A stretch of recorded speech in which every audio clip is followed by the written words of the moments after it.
bantuan hukum dan konsultasi yang diberikan oleh UTA 45 Jakarta ini 100% gratis.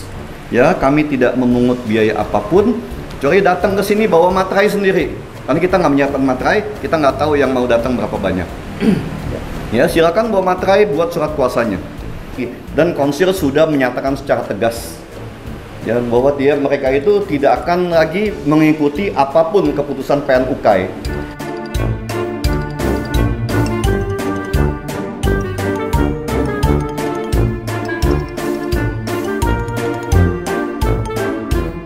Iya Sobat UTA, kita ketemu lagi dalam program UTA Bicara. Kali ini kita masuk ke episode kelima. Kita masih membicarakan mengenai PN UKAI tentunya. Dan dimana kita tahu di episode sebelumnya kita tahu bahwa UTA 45 akan membuka posko pengaduan bagi korban dari PN UKAI. Dan di sini kita banyak sekali nih narasumber, ada juga korban keganasan PN UKAI. Ini ada Pak Bambang, seperti biasa ada Pak Rudi, ada Pak Rajes, ada Bu Diana, ada Pak Stef, dan ini juga ada korbannya. Ya, kita akan ngobrol-ngobrol dulu dengan Pak Rudi. Ini bagaimana tentang pembukaan posko pengaduan ini, Pak? Minum dulu deh. Iya. Ini juga ada. Ini kopi dari kafe. Iya. Hidroponik. Hidroponik. Ini air hidrogen produksi kita sendiri ya, produksi UTA dan Akpar Husada Karya Jaya. Lebih bagus daripada air mineral. Ya, ini air hidrogen. Ya, kita minum dulu nih. Ya, kita minum dulu ya. Ini produksi kita sendiri nih. Enak guys. Yang penting sehat. Nah, sehat. Yang penting sehat. Kita maunya semua serba sehat aja. Silakan Pak. Oke, apa yang mau ditanya? Iya, ya? Ini tentang pembentukan posko pengaduan, lalu juga mungkin ada bagaimana teman-teman korban kalau ingin mengadu ke posko tersebut. Oke, jadi posko pengaduan ini seperti yang saya sampaikan, itu kita akan buka minggu depan. Ya, kita akan membuka posko pengaduan ini untuk mahasiswa calon apoteker korban UKAI. Dan itu sudah kita sampaikan dalam episode kemarin. Dan ingat yang satu saya sampaikan juga, saya tegaskan di sini ya, bahwa bantuan hukum dan konsultasi yang diberikan oleh UTA 45 Jakarta ini 100% gratis. Ya, kami tidak memungut biaya apapun, kecuali datang ke sini bawa materai sendiri. Karena kita nggak menyiapkan materai, kita nggak tahu yang mau datang berapa banyak. Ya, silakan bawa materai, buat surat kuasanya. Itu aja. Jadi tegaskan gratis. Gratis, 100% gratis dan tidak ada uang yang kalian bayarkan untuk UTA 45 Jakarta. Target dari posko pengaduan ini sendiri apa, Pak? Kita nggak ada target, tapi prinsipnya ya bagaimana kita membela anak bangsa, generasi muda terutama ini ya. Karena kan Pak Jokowi selalu mencanangkan 2045 itu Indonesia emas kan? Ya, kita hanya mendukung program dari Presiden Joko Widodo. Bagaimana kita bisa mewujudkan mimpi Indonesia emas itu melalui generasi-generasi muda yang unggul dan berkualitas. Dan yang paling penting, terpercaya dengan kejujurannya. Ya, jadi kalau kita mendidik mereka dengan cara yang tidak jujur, program Pak Joko Widodo itu sebagai presiden yang saya sampaikan itu hanya sekedar mimpi yang tinggal mimpi. Ya, itu aja. Jadi kita akan dukung program dari Pak Joko Widodo.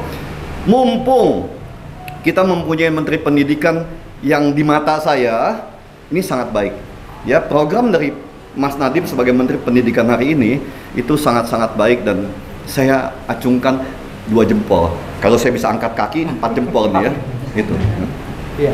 Mungkin dari teman-teman. Ini Pak, sedikit Mas ya, isu soal PN UKAI ini kan Pak. Ini sama seperti tahun lalu. Tahun lalu itu ketika ada isu NBL naik atau nilai batas lulus itu naik, itu yang pertama kali memberikan berita itu adalah dari bimbel, dari salah satu bimbel. Sedangkan kampus kita belum tahu. Baru beberapa lama kemudian baru ada surat edaran dari kampus. Nah sekarang gini juga Pak, ada isu dari salah satu bimbel juga bahwasannya si UK ini dimajukan, yang biasanya di bulan Februari sekarang di bulan Januari. Nah, sedangkan kampus kita juga belum tahu. Itu sekarang bimbel lebih hebat daripada kampus ini Pak, kayaknya Pak. Oke ya, kan saya udah sampaikan PNUK itu kan nggak beda juga dengan bimbel. Ya mereka berkoordinasi kerjasama untuk sebuah mencari rezeki di sana kan sah-sah aja kan. Ya, tapi bahwa percepatan yang kalian dapatkan informasi tentang bimbel PNUK itu, kalau tidak salah itu kan yang tryout itu ya. Ya, yang saya sampaikan tadi, kalau namanya tryout itu kan uji coba. Ya, pengetesan kemampuan kalian sampai di mana. Jadi sifatnya kan tidak bisa memaksa. Kalau kalian mau ikut ya kalian ikut, kalian nggak ikut ya kalian nggak usah ikut, kan gitu. Tapi saya tegaskan kepada Pak Rektor, kalau untuk bimbel di kita ini dari Warek 1 ya Bu Diana yang sangat ketat untuk proses tryoutnya ini, kita ingat loh, 1 tahun itu S1 periode apoteker itu kita mengadakan 4 kali internal tryout. Jadi saya sangat yakin dengan kualitas anak-anak muda calon apoteker UTA ini dalam melaksanakan profesi dan karirnya sebagai apoteker ke depan. 4 kali kita buat tryoutnya, nggak main-main. Ya, jadi saya sangat yakin kemampuan mereka itu nggak akan kalah dari orang-orang yang katanya mempunyai kemampuan untuk mengadakan tryout dan ujian-ujian. Saya nggak yakin juga mereka pernah ikut tryout itu. Ya, kemarin itu Pak Stefanus ikut tryout. Tapi soalnya dikasih 50 soal ya? Oh, hanya 20. Mestinya kamu 200 soal 20 ya, 200 menit. Jadi saya mau lihat kemampuan otak kamu, kemampuan daya tahan mata kamu dengan mental kamu. Kalau 20 menit itu mah gampang. Ya itu nggak usah. Tapi kalau 200 soal 20 menit, 200 menit, berarti 3 jam 20 menit kan? Kamu harus konsentrasi. Ya saya jadi bingung kalau ada sampai yang bisa lulusnya itu hanya kesalahan 5 atau apalagi sampai ada yang 100% bener kan? Waduh, itu jenius. Robot dari mana itu? Ini kita ngomong masalah mental ya. Mental dan kekuatan otak serta mata kita nih. Konsisten 200 menit untuk mengerjakan 200 soal. Jadi konsisten 1 menit 1 soal dengan pertanyaan yang harus dibaca, dimengerti dulu kan? Belum lagi soal hitungan. Nah, kita harus mengingat rumus dan mengerjakan. Bagaimana kalian mengerjakannya itu? Nah, ini yang secara logika saya sebagai pendidik nggak masuk di pikiran saya kan? Saya sampaikan karena Pak Stefanus yang ikut di rapat itu kan, kamu bikin coba itu, kamu yang bodoh atau saya yang bodoh nih kan? Saya yakin saya nggak akan mampu. Pasti saya nggak mampu. 200 menit untuk 200 soal. Kan itu. Ya. Jadi udahlah. Jangan menambah kesengsaraan generasi muda calon apoteker ini. Ya, itu aja dari saya. Kalau dari sisi saya justru melihatnya seperti ini. Bukan soal 200 menitnya saja. Tetapi kita berproses. Saya akan flashback sedikit. Tanggal 5 Agustus, semua peserta UKAI itu dikumpulkan sesuai dengan lokasi di mana mereka melakukan ujian. Dan waktu itu ada yang mengangkat tangan dan bertanya, batas kelulusannya berapa? Dan itu dijawab sama dengan nilai TO. Gambarannya. Oke. Kemudian tanggal 6 dan 7, sesuai dengan sesi berapa yang kami lakukan, gitu ya, kita ikut ujian. Dan tanggal 29 Agustus baru muncul pengumumannya. Dan bagaimana nggak membuat ini saksinya saksi hidup, boleh ditanya ke semua anak-anak, baik anak-anak UTA maupun non-UTA. Yang mendadak orang tuh harus masuk rumah sakit. Yang mendadak anak ini harus jadi pasien rumah sakit karena gangguan kejiwaan sampai 1 minggu. Suaminya yang sempat bicara. Apa yang terjadi? Yang terjadi adalah nilainya di situ dengan nilai 53,0 dikatakan lulus, 55,50 dikatakan lulus, tetapi pengumuman dari kampus mengatakan Anda tidak lulus karena nilainya ternyata 56,50. Oke, kami sudah menanyakan tentang hal itu. Tetapi dikatakan apa? Dikatakan adalah oke, namanya apoteker harus lebih bermutu lagi. Sekarang pertanyaannya, kalau saya dikatakan kompetensi saya dihitung dari 200 menit, 200 soal, 6 bulan kita melakukan praktek kerja untuk profesi apoteker, mau itu di puskesmas, mau itu di apotik, mau itu di rumah sakit, mau itu di PBF, mau itu kita di instansi pemerintah. Pertanyaannya itu untuk apa? Kalau begitu, akan sangat gampang generasi muda akan berkata apa? Begitu kamu masuk apoteker, nggak usah ikut pendidikan apapun. Di situ dosennya yang memberikan pelajaran apapun nggak usah. Cukup ikut saja bimbel. Demi kamu lulus 200 soal 200 menit. How come? How come? Saya orang tua. Saya juga punya anak. Tetapi kalau anak saya sampai dibuat seperti itu, tentu kita sebagai orang tua juga pasti akan bereaksi. Dan saat ini berapa banyak orang tua, saya mengajak anak-anak semua, ayo, kompetensimu itu bukan 200 menit, 200 soal. Kompetensimu adalah bagaimana engkau mendharma baktikan ilmumu, terlepas dari engkau agama mana, suku mana, pekerjaan orang tuamu apa. Ayo generasi muda bangkit. Ini ada hal yang salah dengan pendidikan kita, dan ini harus diperbaiki. Kita harus bergerak. Kita lihat, 4 tahun kita S1, 1 tahun kita profesi apoteker, gebleng di situ. 5 tahun setelah itu, oke, lakukan kompetensi. Itu yang benar. Bukan 4 tahun kita S1, 1 tahun kita ambil profesi, langsung kita diujikan, kamu berkompeten atau enggak. No. Kompetensi itu adalah saat kita di lapangan, saat kita mendharma baktikan ilmu kita.